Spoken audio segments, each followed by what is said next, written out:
മരിച്ചുപോയ ആൾക്കാരെ കാണിക്കുന്നു. പിന്നെ ഒരു പെർഫോമൻസ് കഴിഞ്ഞ് അവരെ ഉണർത്തി അവർ കരയോ സങ്കടപ്പെടുകയോ അവർ കെട്ടിപ്പിടിക്കുകയൊക്കെ ചെയ്യും.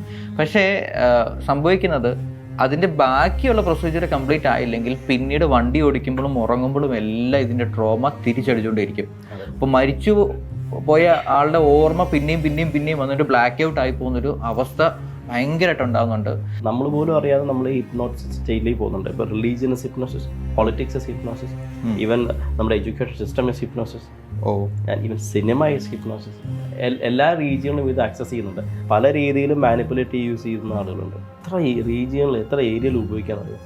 വെയിറ്റ് മാനേജ്മെൻറ്റാണ് ഹിപ്നോസിസ് ഉപയോഗിക്കുന്നത്. ഇപ്പോൾ നമുക്ക് കണ്ടിട്ടുണ്ട്, ഇപ്പോൾ എവിടെ നോക്കിയാലും ഇപ്പോൾ ഒരുപാട് എനർജി ഹീലിംഗ്, അങ്ങനെ ഹീലിംഗ്, സോൾ ഹീലിംഗ്, അങ്ങനെ കുറേ കാര്യങ്ങൾ പറയുന്നത്. തൊട്ട് മറിച്ചിടുന്ന പരിപാടിയൊക്കെ അങ്ങനെ ചാത്തനെ കാണിച്ചു തരാമെന്ന് പറഞ്ഞു. എൻ്റെ വടിക്കാത്ത മൊത്തം ചാത്തനുണ്ടെന്ന് പറഞ്ഞിട്ട് ഒരു പുള്ളി കണ്ടിട്ടുണ്ടാവും.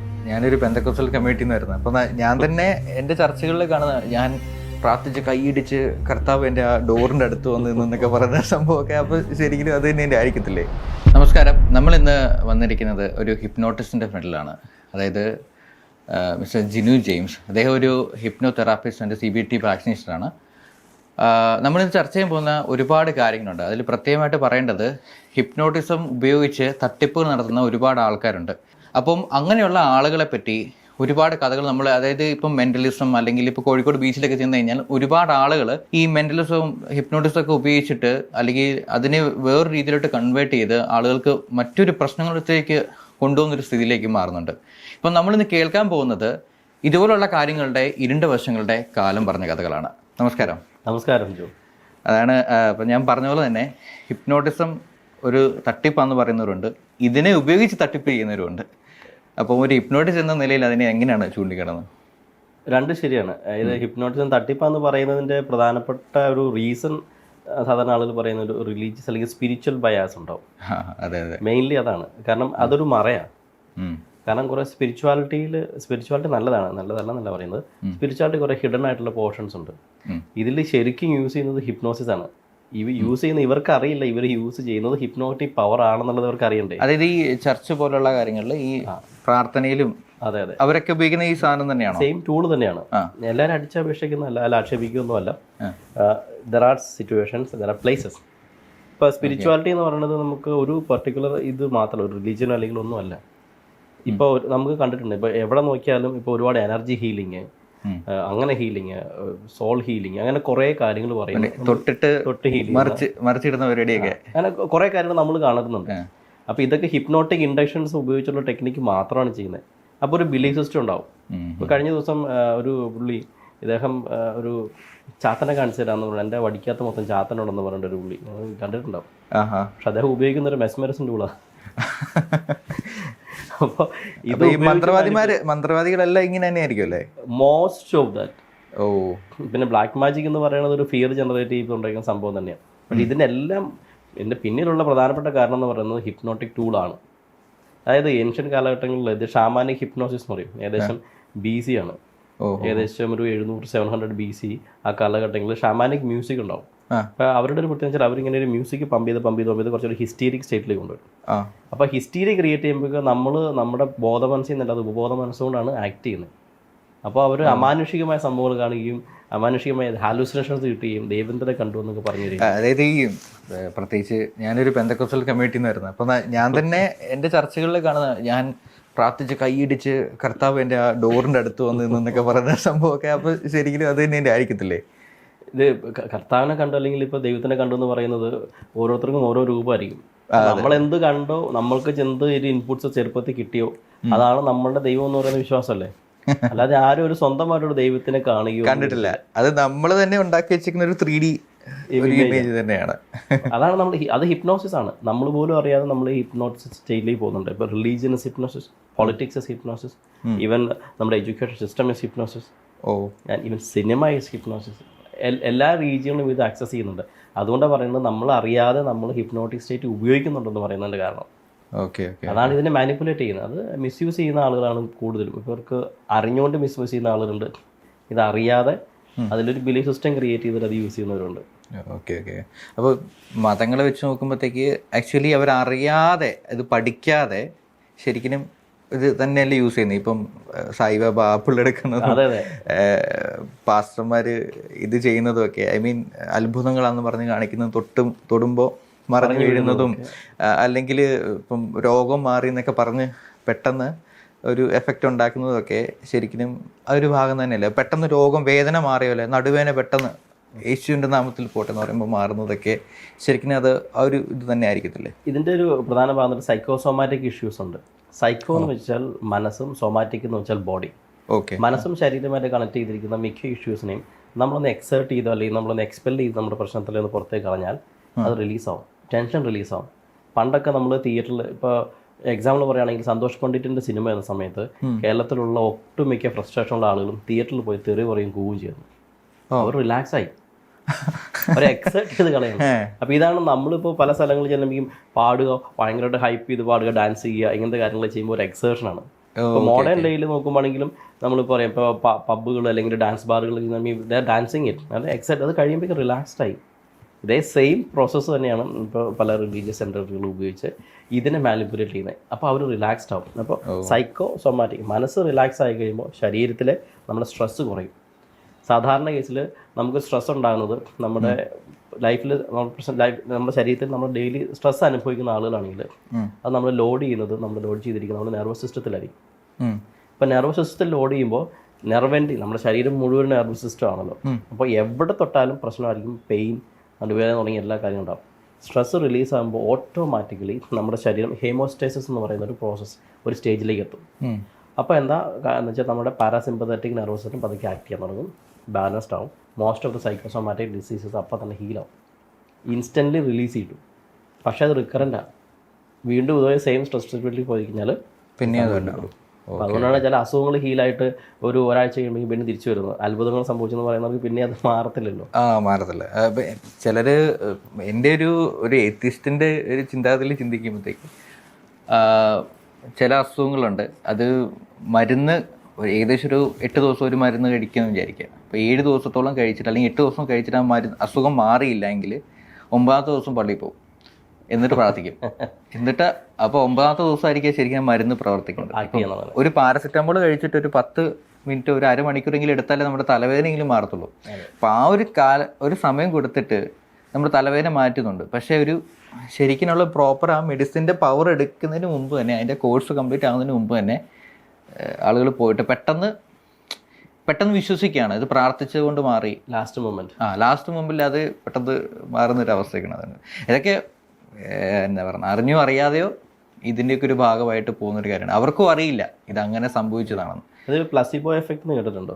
Placebo effect. പ്ലസിബോ എന്ന് വെച്ചാൽ ഫീൽ പോസിറ്റീവ്. നമ്മൾ ഉദ്ദേശിക്കുന്ന കാര്യം നല്ല പോസിറ്റീവായിട്ട് ചിന്തിച്ച് കഴിഞ്ഞാൽ അത് നടക്കുന്നതായിട്ട് ഫീൽ ചെയ്യും. അത് നമ്മുടെ ശരീരത്തിൽ റിഫ്ലക്ട് ചെയ്യും. കാരണം നമ്മൾ എന്താണോ ചിന്തിക്കുന്നത് അതനുസരിച്ച് ശരീരത്തിൽ റിഫ്ലക്ട് ചെയ്യും. അതാണ് ഞാൻ ആദ്യം പറഞ്ഞത് സൈക്കോ സൊമാറ്റിക് എന്ന് പറയുന്നത്. അപ്പോൾ ചിന്തകൾ കൊണ്ട് നമ്മുടെ അസുഖം കൊണ്ട് ഹീൽ ചെയ്യാൻ പറ്റും എന്നുള്ളതാണ്. ചിന്തകൾ കൊണ്ട് അസുഖം വരുത്താനും പറ്റും. അത് നോസിബോ എഫക്റ്റ് എന്ന് പറയുന്നത്. ഇതാണ് 2 കൗണ്ടർ ആക്ഷൻ. കൂടുതലും നമ്മൾ എടുക്കുന്നത് നോസിബോ ആയിരിക്കും. ഓക്കെ ഉണ്ടാക്കിയെടുക്കുന്നു അസുഖത്തില്ല. ശരിയാണ്.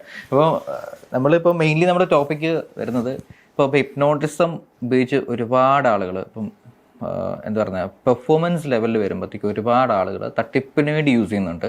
പ്രത്യേകിച്ച് നമ്മളിപ്പോൾ കാണുന്ന ഒരു പരിപാടിയാണ്, ബീച്ചുകളിലോ പാർക്കിലൊക്കെ പോയിട്ട് റാൻഡമായിട്ട് ഒരാളെ ഇങ്ങോട്ട് വിളിക്കുന്നു, അവരുടെ മനസ്സിലിരിക്കുന്ന കാര്യങ്ങൾ പറയുന്നത്. അല്ലെങ്കിൽ പ്രത്യേകമായിട്ട് പറയേണ്ടത്, എനിക്ക് ഭയങ്കരമായിട്ടൊരു ഇഷ്ടപ്പെടാത്തൊരു കാര്യം എന്ന് വെച്ച് കഴിഞ്ഞാൽ മരിച്ചുപോയ ആൾക്കാരെ കാണിക്കുന്നു. പിന്നെ ഒരു പെർഫോമൻസ് കഴിഞ്ഞ് അവരെ ഉണർത്തി അവർ കരയോ സങ്കടപ്പെടുകയോ അവർ കെട്ടിപ്പിടിക്കുകയൊക്കെ ചെയ്യും. പക്ഷേ സംഭവിക്കുന്നത് അതിൻ്റെ ബാക്കിയുള്ള പ്രൊസീജിയർ കംപ്ലീറ്റ് ആയില്ലെങ്കിൽ പിന്നീട് വണ്ടി ഓടിക്കുമ്പോഴും ഉറങ്ങുമ്പോഴും എല്ലാം ഇതിൻ്റെ ട്രോമ തിരിച്ചടിച്ചുകൊണ്ടിരിക്കും. അപ്പോൾ മരിച്ചു പോയ ആളുടെ ഓർമ്മ പിന്നെയും വന്നിട്ട് ബ്ലാക്ക് ഔട്ട് ആയി പോകുന്നൊരു അവസ്ഥ ഭയങ്കരമായിട്ട് ഉണ്ടാകുന്നുണ്ട്.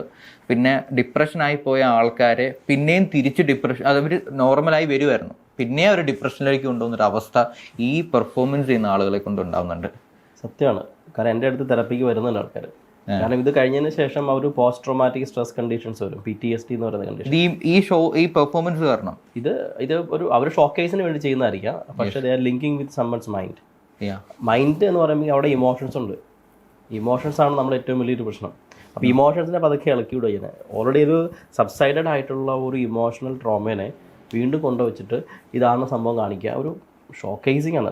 കരയുന്ന ആളുകളെ അതായത് മലയാളികളുടെ ഒരു പ്രത്യേകത, നമ്മുടെ നാട്ടിൽ എവിടെയാണെങ്കിലും കരച്ചിലാണ് പെട്ടെന്ന് ആൾക്കാർക്ക് കണക്ട് ചെയ്യാൻ പറ്റുന്നത്. അപ്പോൾ അതുകൊണ്ടാണ് സന്തോഷമുള്ള ഒരു ഹാലുസിനേഷൻസ് ആരും കാണിച്ചിട്ടില്ല. സന്തോഷം നൽകുന്ന എന്തെങ്കിലും ഹാലുസിനേഷൻ കാണിച്ചിട്ടുണ്ടോ? ഇല്ല. ഒന്നുകിൽ കരച്ചിൽ അല്ലെങ്കിൽ ഭയപ്പെടുത്തുന്നത്. ഇതാണ് കൂടുതലും ആണ് ഷോക്കേസ് ചെയ്യുന്നത്. പെട്ടെന്ന് ഇത് കണക്ട് ചെയ്യാൻ പറ്റുന്ന കാര്യങ്ങൾ. അപ്പം ഇങ്ങനത്തെ കാര്യങ്ങൾ ചെയ്യുമ്പോൾ ഒന്ന് PTSD ഉണ്ടാകാം, പിന്നെ ഇത് ഹിപ്നോകോച്ചിക് ഹാലുസിനേഷൻസ് ഉണ്ടാവും. എന്ന് വെച്ചാൽ ഉറങ്ങുന്ന സമയത്ത് ഇതേ സ്റ്റേറ്റിൽ തന്നെ പോകും. അപ്പോൾ അവർ പോലും അറിയാതെ ഉറക്കത്തിൽ ആരാണ്ട് ഇപ്പം മരിച്ച ആൾ വന്ന് തൊട്ടു, സംസാരിച്ചു എന്നൊക്കെ പറയുന്ന കണ്ടീഷൻസ് വരും. ഇത് പതുക്കെ ലീഡ് ചെയ്യുന്നത് സ്കീസോഫ്രീനിയയിലേക്കാണ്. സ്കീസോഫ്രീനിയ എന്ന് വെച്ചാൽ അവർ ഓട്ടോമാറ്റിക്കലി ഹാലുസിനേറ്റഡ് ആവും. ചേട്ടൻ വന്നു, അത് ഐഡിയല്ല. അത് സൂയിസൈഡ് ഐഡിയേഷൻ ഡയറക്റ്റ് കയറി വരും. കാരണം പിന്നീട് അവർക്ക് ജീവിക്കണ്ട, കാരണം മരിച്ച ആളുടെ കൂടെ പോകണം. അയാൾ പറഞ്ഞു ഒന്നിച്ച് പോകാമെന്നൊക്കെ പറഞ്ഞെന്നൊക്കെ പറയുന്ന എത്ര കേസുകൾ വന്നിട്ടുണ്ടെന്ന് അറിയാം. അപ്പോൾ അതാണ് ഈ സ്റ്റേജ് പെർഫോമൻസ് അല്ല, സ്ട്രീറ്റ് പെർഫോമൻസിൻ്റെ പ്രശ്നം അതാണ്. അപ്പോൾ ഇത് ബാക്കി കാര്യങ്ങളൊക്കെ എത്രയോ കാര്യങ്ങൾ നന്നായിട്ട് ചെയ്യാൻ പറ്റുന്ന കാര്യമാണ്. പക്ഷേ ഈ മരിച്ച ആൾക്കാരെ കാണിച്ച് കൊടുക്കുന്നത് എന്ത് ബെനിഫിറ്റാണ് കിട്ടണത് എന്നുള്ളതാണ്. ഒരു ടെമ്പററി അവർക്കൊരു കരയാനുള്ളൊരു സംഭവം കിട്ടും. പിന്നെ പെട്ടെന്ന് അവർക്ക് കുറേ വീഡിയോസും കിട്ടും, കുറച്ചെന്തൊരു സംഭവം കിട്ടുമായിരിക്കും. പക്ഷേ അല്ല, അപ്പോൾ അങ്ങനെ ചെയ്യുന്നവരോട് നമ്മൾ എന്താ പറയണ്ടത്? ഐ മീൻ പെർഫോമൻസ് ചെയ്യുന്നവർ, പെർഫോമൻസ് ഈസ് ഓക്കെ ആക്ച്വലി. അതെ, ബട്ട് അതൊരു പെർഫോമൻസ് ലെവലിൽ പോകുമ്പോൾ ഒരു മാജിക് ട്രിക്ക് പോലെ കാണിക്കുകയാണെങ്കിൽ ഓക്കെ. ബട്ട് അതിന് കഴിഞ്ഞിട്ടുള്ള സ്റ്റേജസ്, അതായത് ഇപ്പം ജസ്റ്റ് ഒരു 3 ദിവസത്തെ കോഴ്സൊക്കെ കംപ്ലീറ്റ്, ജസ്റ്റ് ഒരു വർക്ക്ഷോപ്പൊക്കെ കഴിഞ്ഞിട്ടായിരിക്കും ചിലപ്പോൾ ഞാൻ ഹിപ്നോട്ടിസ്റ്റായി മെന്റലിസ്റ്റ് എന്ന് പറഞ്ഞിട്ട് പലരും പുറത്തോട്ട് ഇറങ്ങിയിട്ട് ഈ പരിപാടിയിലൊക്കെ സ്റ്റാർട്ട് ചെയ്യുന്നത്. ഇപ്പോൾ ഇങ്ങനെ സ്നാപ്പ് അടിച്ചിട്ട് പെട്ടെന്ന് ഉറക്കി കിടത്തുക, അല്ലെങ്കിൽ പെട്ടെന്ന് അവരുടെ മൈൻഡിൽ നിന്ന് പല കാര്യങ്ങളൊക്കെ എടുക്കാൻ, അതൊരു അമാനുഷിക ശക്തി പോലെയാണ് ഇപ്പോഴും പലരും യൂസ് ചെയ്യുന്നത്. അപ്പം ഈ പെർഫോമൻസ് ചെയ്യുന്നവരോട് നമുക്ക് എന്താണ് പറയാനുള്ളത്? ഐ മീൻ അതിൻ്റെ സ്റ്റേജസ് എന്താണ് അവർ കൂടുതൽ ഇതിനായിട്ട് നല്ല രീതിയിൽ ചെയ്യേണ്ടത്? അല്ല, പെർഫോമൻസ് ചെയ്യുന്നതുകൊണ്ട് കുഴപ്പമില്ല. ഹിപ്നോസിസ് പല രീതിയിൽ ഉപയോഗിക്കാം. കാരണം സ്റ്റേജ് ഷോസിൽ ഉപയോഗിക്കാം, സ്ട്രീറ്റിൽ ഉപയോഗിക്കാം, പിന്നെ ഫോറൻസിക് ഹിപ്നോസിസ് ഉണ്ട്, ഹിപ്നോ ബർത്തിങ് ഉണ്ട്, ഇത് പെയിൻ മാനേജ്മെൻറ്റ്, പാലിയേറ്റീവ് ഹിപ്നോസിസ് ഉണ്ട്. പല രീതിയിൽ ഹിപ്നോസിസ് ഇൻഡ്യൂസ് ചെയ്യാം. പക്ഷേ അതേസമയം നമ്മളിപ്പോൾ ഈ സ്റ്റേജ് ഹിപ്നോസിസ് അല്ലെങ്കിൽ സ്ട്രീറ്റിലൊക്കെ ഉപയോഗിക്കുമ്പോൾ ഒരിക്കലും ഇമോഷണലി കണക്റ്റഡ് ആയിട്ട് സംഭവങ്ങൾ ഉപയോഗിക്കാതിരിക്കുക. മരിച്ചുപോയ ആൾക്കാർ അല്ലെങ്കിൽ അവരുടെ സങ്കടം എടുക്കുക, ട്രോമ എടുക്കുക, അതൊക്കെ വെറുതെ പൊക്കി എടുത്ത് കൊണ്ടുതരണം. അപ്പോൾ ഇത് കഴിഞ്ഞിട്ട് ചെയ്യേണ്ട പ്രൊസീജിയർ എന്താണെന്നോ, ഇതെന്താണ് ബാക്കി എടുത്ത് ചെയ്യേണ്ടതെന്നുള്ളൊന്നും കാര്യമില്ല. ഇത് ഒരു ദിവസം കൊണ്ട് ചെയ്യുന്ന, ഒറ്റ ദിവസം കൊണ്ട് അയാളുടെ പ്രശ്നം മാറ്റുമെന്ന് പറഞ്ഞിട്ടാണ് ഹിപ്നോസിസ് എല്ലാവരും ഉപയോഗിക്കുന്നത്. ഇത്രയും ക്രൗഡഡ് ആയിട്ടുള്ള ഒരു സ്ഥലത്ത് ചെയ്യുമ്പോൾ അതൊരു ശരിക്കും നമുക്ക് അഫക്ട് ചെയ്തില്ലേ ഭയങ്കര രീതിയിൽ? ഈ വീഡിയോ റെക്കോർഡ് ചെയ്യുന്ന ആളുടെ മാനസികാവസ്ഥ ആലോചിച്ച് നോക്കി. ഈ റെക്കോർഡഡ് ആകുന്ന വ്യക്തി ഈ നാട്ടുകാർ മുഴുവൻ കാണുമ്പോൾ ഇയാൾ കിടന്ന് കരയുന്നതും ഈ ബഹളം വെക്കുന്നതും അല്ലേ? അപ്പോൾ അവരുടെ ഒരു മാനസിക സ്റ്റേജ് ഒന്ന് നമുക്കൊന്ന് ചിന്തിച്ചാൽ അറിയാലോ. അവരിത് കഴിഞ്ഞിട്ട് പോകുമ്പോഴേക്കും ഇതാ മറ്റേ പുള്ളിയല്ലേ അന്ന് കരഞ്ഞത്. നമുക്ക് പബ്ലിക്കലി കരയുമ്പോൾ ഓക്കെ, ഇത് ഒരു എത്രയോ മില്യൺ ആൾക്കാർ കാണുകയാണ് ഇദ്ദേഹം ഇത് കരയുന്ന, കെട്ടിപ്പിടിച്ച് കരയുന്ന പോലെ. കൂടുതലും പെണ്ണുങ്ങളെയാണ് യൂസ് ചെയ്യുന്നത്. പെൺകുട്ടികളാകുമ്പോൾ കുറച്ചുകൂടെ സെൻസിറ്റീവാണ്, അപ്പോൾ അവർക്ക് അറിയാൻ ഇഷ്ടമായിരിക്കും. അപ്പോൾ അത് പബ്ലിക്കിലേക്ക് വയ്ക്കുമ്പോൾ ആംബുലാർ യൂസ് ചെയ്യണമെങ്കിൽ പല രീതിയിലാണ് യൂസ് ചെയ്യുന്നത്. ഐ മീൻ ചിലർ ഈ ട്രാൻസ് സ്റ്റേജ് ഇങ്ങനത്തെ സ്റ്റേജുകളൊക്കെ പോയിട്ട് സണ്ണി ലിയോണിനെ കാണിച്ചു തരാം. ഇതാണ് ഇപ്പോൾ എല്ലാവരും മെന്റലിസ്റ്റുകൾ ഉപയോഗിക്കുന്നത്. ഐ മീൻ ഈ ഒരു പെർഫോമൻസ് ലെവലിൽ വരുമ്പോഴത്തേക്കും അവർ ഉപയോഗിക്കുന്ന കാര്യം സണ്ണി ലിയോണിനെ കണ്ടോ, എന്നിട്ട് ഇത് പെർഫോമൻസ് കഴിഞ്ഞിട്ട് നീ എങ്ങനെ കണ്ടത്, ഈ ഒരു സാധനമാണ്. അത് ഇതിനെയാണ് ശരിക്കും ഇവർ മാർക്കറ്റ് ചെയ്യുന്നത് ആക്ച്വലി. അപ്പോൾ ഇത് കാണുമ്പോൾ ഉള്ള ഒരു ക്യൂരിയോസിറ്റി ഇല്ലേ, അതൊരു ഒരു ഒരു കൈൻഡ് ഓഫ്, പിന്നെ അങ്ങനെ ഒരു സംഭവം ക്രിയേറ്റ് ചെയ്ത് കഴിഞ്ഞാൽ പിന്നീട് അയാൾക്ക് ആ ജീവിതകാലം മുഴുവനും ആ വ്യക്തിയോട് ഭയങ്കര ഒരു അഫിനിയേഷൻ ഉണ്ട്. കാരണം ഹിപ്നോസിൻ്റെ പ്രത്യേകത നമ്മൾ ഡയറക്റ്റ്ലി സബ് കോൺഷ്യസ് മൈൻഡിലേക്കാണ് സംഭവം ഇട്ട് കൊടുക്കുന്നത്. അപ്പോൾ നമ്മൾ ബോധമനസ്സിൽ നിന്നല്ല, അത് സബ് കോൺഷ്യസ് മൈൻഡിലേക്ക് എന്ത് കാര്യം ഡീപ്പായിട്ട് വിശ്വസിച്ച് ആഗ്രഹിച്ച് ചെയ്യുന്നോ ദാറ്റ് റിക്കറൻറ്റ് സാധനം പോസിബിലിറ്റി ഉണ്ട്. അത് ആ തോട്ട്സ് വരാനുള്ള പോസിബിലിറ്റീസ് വെരി ഹൈ. അപ്പോൾ ശരിക്കുമുള്ളൊരു യഥാർത്ഥ ഫീലും ശരിക്കുമുള്ള മാനസികാവസ്ഥയൊക്കെ മാറിപ്പോകും. ശരിക്കും മാനസികാവസ്ഥ മാറിപ്പോകുന്നല്ല, ഇവർക്ക് ആ ഫീലിംഗ് കൂടുതലും. നമുക്കിപ്പോൾ ഒരു സണ്ണി ലിയോണി അല്ലെങ്കിൽ ഈ പറയുന്ന ഈ കഴിഞ്ഞ ദിവസം ഒരു പയ്യൻ വീഡിയോ ഇട്ടത്, നിങ്ങൾ കണ്ണു തുറന്നു കഴിയുമ്പോൾ നിങ്ങളുടെ ഫ്രണ്ടിലുള്ളവരുടെ നഗ്നരായിരിക്കും. എന്തൊരു അസംബന്ധം പറയുന്നത് കാരണം. ഒരു മെന്റലിസ്റ്റ് തന്നെയാണോ അത്? മെന്റലിസ്റ്റ് ആണ് അടിയിൽ ഹിപ്നോസിസ് യൂസ് ചെയ്തിട്ട് ഉപയോഗിക്കുന്നത്. പക്ഷേ മെന്റലിസം ഷോ എന്ന് പറഞ്ഞിട്ട് കാണിക്കുമ്പോൾ അതിൻ്റെ ഒരു ഇമ്പാക്ട് ഇസ് ഡിഫറെൻറ്റ്. കാരണം ഹിപ്നോസിസിനെ തെറ്റിദ്ധരിപ്പിക്കും പിള്ളേർ. മെന്റലിസം വെച്ചിട്ട് ഹിപ്നോസിസിനെ തെറ്റിദ്ധരിപ്പിക്കുക. കാരണം ഹിപ്നോസിസ് ഒരു പ്യൂർലി ഒരു ഹീലിംഗ് ടൂളായിട്ട് ഉപയോഗിക്കേണ്ട കാര്യം ഈ പബ്ലിക്കിൽ കൊണ്ടോട്ട് ഈ ഷോക്കേസ് കളിക്കേണ്ട ആവശ്യം എന്താണെന്നുള്ളതാണ് എൻ്റെ ഒരു ക്വസ്റ്റൻ ഉള്ളൂ. അത് മെയിൻ റീസൺസ് ഇപ്പോൾ ഫേമസ് ആകുക, റീൽസ്, മില്യൺസ് ഓഫ് വ്യൂസ്, ഇതാണ് മെയിൻ ആയിട്ടുള്ള കാര്യങ്ങൾ. ബ്രിട്ടീഷ് മെഡിക്കൽ അസോസിയേഷൻ 1800 ഇത് ഹിപ്നോസിസിന്റെ സ്റ്റേജ് പെർഫോമൻസ് ബാൻ ചെയ്തതാണ്. ഓ ശരിക്കും ഇപ്പോഴും അവിടെ ബാൻഡാണ്. കാരണം അവർക്ക് ചെയ്യാൻ പറ്റില്ല. കാരണം അവർക്കറിയാം ഇതൊരു പ്യൂർലി ഒരു തെറപ്പിറ്റിക്കൽ അറ്റ്മോസ്ഫിയറിൽ ഉപയോഗിക്കേണ്ട കാര്യമായതുകൊണ്ട് തന്നെ വെറുതെ ഈ ഷോക്കേസിന് വേണ്ടിയിട്ടുള്ള പരിപാടി ചെയ്യാൻ പാടില്ലെന്നാണ് പറയുന്നത്. ഓക്കെ, മാജിക് ട്രിക്സ് ആയിട്ട് വേണമെങ്കിൽ മെന്റലിസം പോലത്തുള്ള അത് മാജിക് ട്രിക്സ് ഉപയോഗിക്കാം. അത് മെന്റലിസം ഷോസ് ആണ്. ഷോസ് ആയിട്ട് ചെയ്യാം. അല്ലാതെ പബ്ലിക് പെർഫോമൻസുകളും ഇങ്ങനത്തെ കാര്യങ്ങൾ ഉപയോഗിക്കാൻ പറ്റും. തെറാപ്പി ആയിട്ട് മാത്രമേ. അതെ, ഇപ്പോൾ ഇദ്ദേഹം ഇപ്പോൾ മെന്റലിസ്റ്റ് ആദ്യമാണെങ്കിലും തന്നെ ഉപയോഗിക്കുന്നുണ്ട്. കഴിഞ്ഞ ദിവസം അദ്ദേഹത്തിന് വീഡിയോയിൽ ഇങ്ങനെ സ്നാപ്പ് ചെയ്ത് പെണ്ണിങ്ങനെ ഉറങ്ങി വീഴുന്നില്ല. അത് ഹിപ്നോസിസ് ആണ്. ഹിപ്നോട്ടിക് ടൂൾസ് ആണ് ഇവർ ഉപയോഗിക്കുന്നത്. പക്ഷേ അത് പോസിറ്റീവായിട്ട് അദ്ദേഹം ഉപയോഗിക്കുന്നുണ്ട്. അദ്ദേഹം തെറ്റായിട്ട് ഉപയോഗിക്കുന്നില്ല ഞാൻ പറഞ്ഞത്. പക്ഷെ മറ്റുള്ള കുറേ ടീംസ് ഇത് ഒരു കണക്ഷനും ഇല്ലാതെ എന്താ ഉപയോഗിക്കണമെന്ന് അറിയാതെ ഉപയോഗിക്കുന്ന ടീംസ് ഉണ്ട്. അതെ, എനിക്കറിയാവുന്നൊരു സംഭവം ഞാൻ പറയാം. എൻ്റെ ഒരു ഫ്രണ്ട്, ഞാൻ പേര് പറയുന്നില്ല, അദ്ദേഹം ഒരു ദിവസം സ്ലീപ്ലെസ് ആണ്, ഉറങ്ങത്തേ ഇല്ല. പക്ഷേ പുള്ളിയുടെ പ്രശ്നം എന്ന് വെച്ചാൽ ഞാൻ ഉറങ്ങുന്നില്ലെന്ന് ചോദിച്ചപ്പോൾ പുള്ളി പറയാണ്, എടാ ജസ്റ്റ് ഞാൻ ട്രാൻസ് സ്റ്റേജിൽ പോയിട്ട് ഒരു 10 മിനിറ്റ് ഇങ്ങനെ കണ്ണടിച്ചിരിക്കുമ്പോഴത്തേക്ക് എൻ്റെ ഉറക്കം ഞാൻ ഉറങ്ങി തീർക്കുന്നു. 10 മിനിറ്റ് കൊണ്ട് ഉറങ്ങി തീർക്കും. അത് കഴിച്ചപ്പോൾ ഞാൻ ഇത് ഏത് സയൻസ് അത് ചോദിച്ചപ്പോൾ പറഞ്ഞ ഇല്ലെങ്കിൽ എനിക്ക് എൻ്റെ ഉറക്കം അടുത്തിരിക്കുന്ന ആൾക്ക് ഞാൻ ട്രാൻസ്ഫർ ചെയ്ത് കൊടുക്കാം, അയാൾ എനിക്ക് വേണ്ടി ഉറങ്ങാമെന്നൊക്കെ. അത് ഹിപ്നോട്ടിസം അല്ലെങ്കിൽ ഇതിനെപ്പറ്റി ഒരു ഐഡിയ ഇല്ലാത്ത ഒരാളെ പറഞ്ഞ് പറ്റിക്കാൻ പറ്റിയൊരു സാധനമാണ്. അല്ല, ഇത് പക്കാ മാനിപ്പുലേഷൻ ആണ്. ഹിപ്നോട്ടിക് മാനിപ്പുലേഷൻ എന്ന് പറയും.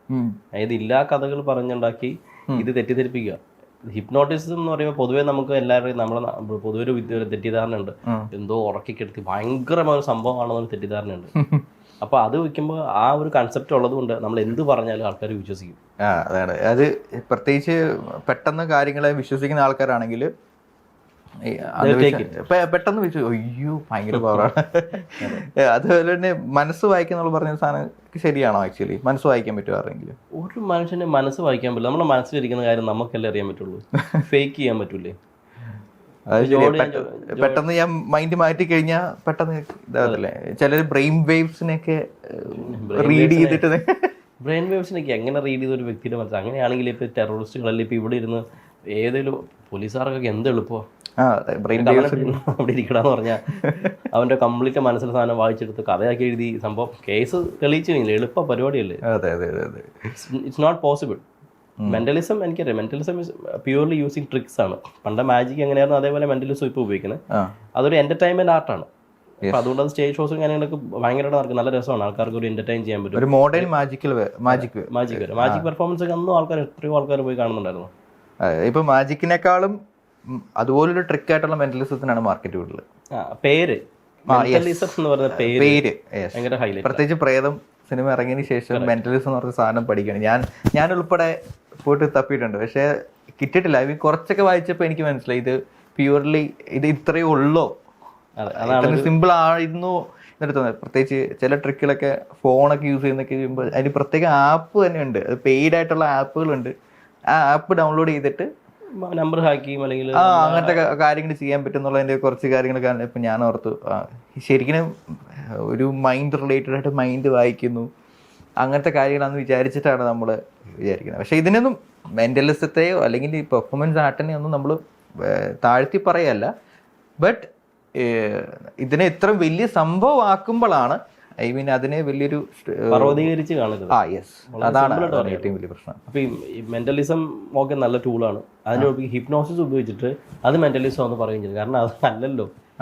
കാരണം ഹിപ്നോസിസ് ഇസ് പ്യൂർ. ഹിപ്നോസിസ് എന്ന് പറഞ്ഞാൽ ഓക്കെ, മെന്റലിസം ആണെന്ന് പറയുമ്പോൾ ആൾക്കാർ തെറ്റി. എൻ്റെ അടുത്ത് തെറാപ്പിക്ക് വരുന്ന ആൾക്കാർ എത്ര സാറിന് എൻ്റെ മനസ്സ് വായിക്കാൻ പറ്റുമോ? ഇവർ കാണുന്നത് ഇപ്പം ഞാൻ ഈ മെന്റലിസം എന്ന് പറയുന്നത് ഹിപ്നോട്ടിസം പോലെ എന്തോ വലിയൊരു ടൂളാണ്.